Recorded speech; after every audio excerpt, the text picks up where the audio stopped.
We are here at Motorcare Wharf to witness the unloading of Douglas A-20 havoc bomber aircraft, which was arrived today in Port Moresby by an Australian Navy ship. After 8 decades, an American bomber known as the Alan Pelican II is making its way back to Papua New Guinea, where it crash-landed during World War II.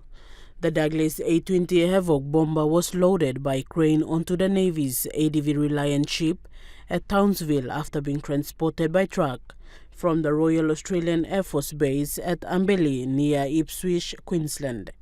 It took the crew 3 days to reach PNG from Queensland to arrive in Port Moresby.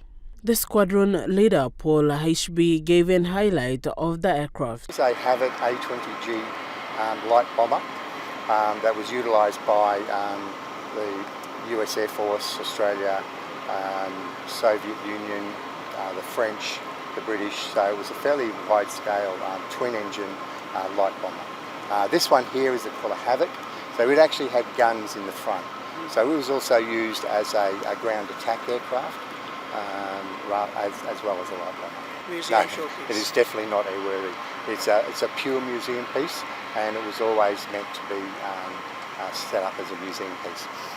We do have where we didn't have original parts, we remanufactured, or we replicas and things like that. So just recently, we had to take out a lot of instruments out. As you can see, the aircraft is now being unloaded and will be put onto the truck and will be taken to the National Museum to be placed in there. The squadron leader said his team will be here to assist the people that will look after the aircraft at the National Museum. What we're hoping to do out of this, we have a memorandum of understanding with the New Guinea Defence Force and the museum.